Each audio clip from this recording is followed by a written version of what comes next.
So, what is a pizza? I mean, it sounds like a totally simple question, doesn't it? But what if I told you that the real answer involves things like, I don't know, strict international laws, some serious controversies over processed cheese, and get this, honey for your crust? Yeah.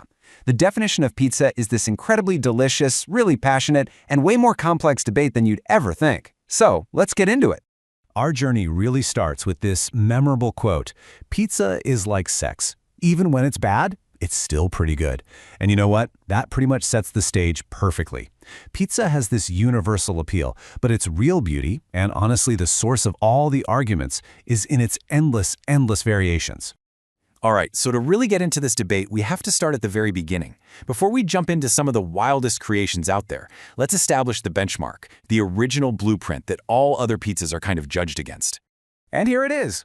This isn't just a recipe, you guys. It's literally a piece of history.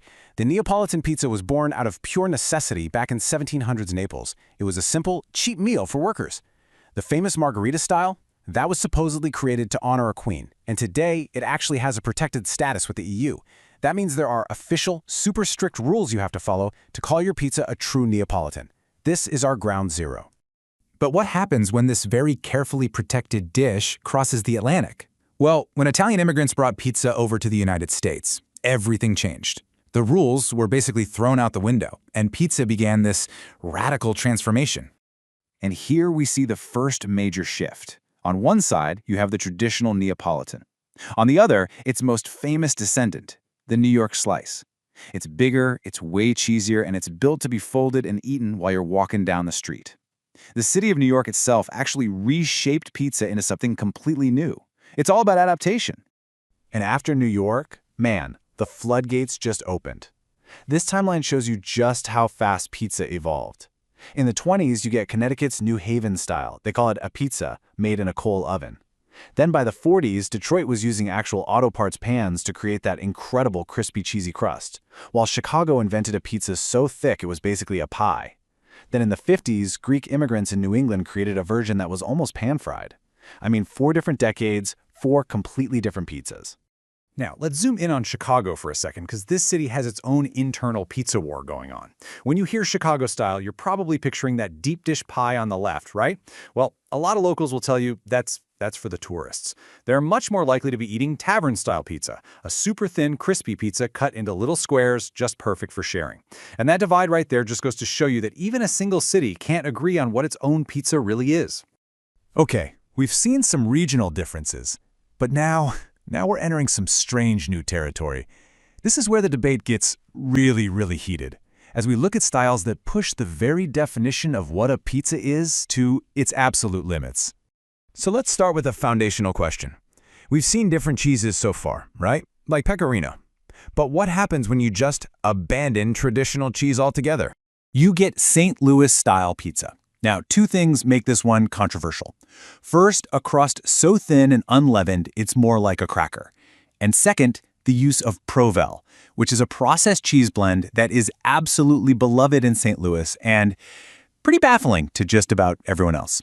All right, so we go from a cracker crust to this absolute beast. This is the Colorado Mountain Pie. It has a massive, thick, braided crust. It's so hearty they sell it by the pound. But here's the real twist. They serve it with honey, so you can dip the leftover crust in it like a dessert. So is the crust part of the pizza, or is it basically dessert breadsticks? This one might just break your brain a little. In the Ohio Valley, they bake the crust and the sauce until they're hot, and then they cover it with a pile of cold, unmelted cheese and toppings. It's a deliberate blend of hot and cold that completely challenges the fundamental idea that pizza should have gooey, melted cheese. And finally, we have what might be the most controversial pizza in America, the Altoona style.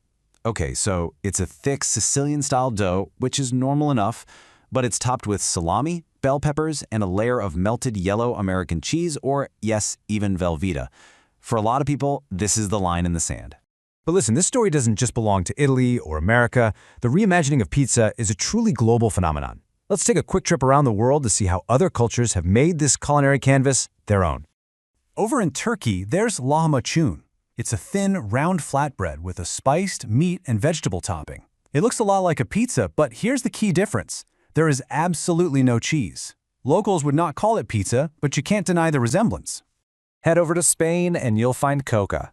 This is a rustic flatbread, often baked in a wood-fired oven. It's usually topped with classic Mediterranean ingredients, like roasted vegetables and anchovies. It feels like a close cousin to pizza for sure, but with its own distinct Spanish identity. Let's go down to Argentina for fugasa. This one combines a thick, kind of focaccia-like base with an absolute mountain of onions. Seriously, that is its defining feature. Cheese is optional, the onions are not. And here is where you see true culinary fusion. In India, you can find paneer tikka pizza. It takes that Italian pizza base and just tops it with marinated paneer and a spicy tikka sauce, merging two completely different food worlds into one incredible dish. So after that whole journey through history across America and around the entire world, we are back to our original question. We've seen pizzas with no cheese, with cold cheese, with processed cheese, pizzas as thin as a cracker and as thick as a cake. So, what's the answer? You know, maybe the best answer comes from this simple idea. Pizza isn't just one recipe. It's a cultural idea. Its definition is fluid, it's shaped by the creativity of the person making it, and by the passion of the community that embraces it and calls it their own. Ultimately, pizza is really just a canvas. It starts with some kind of dough-based foundation, but from there, everything, the sauce, the cheese, the toppings, it's all open to interpretation. It's less of a specific dish and more of a platform for pure culinary creativity. From the strict rules of Naples all the way to the Velveeta-topped pies of Altoona, the world of pizza is just vast and wild. So now I want to turn the question over to you. After seeing all of these crazy variations, what do you think is the best style of pizza? Or maybe, which one do you think is the absolute weirdest? Let us know what you think. Thanks for watching.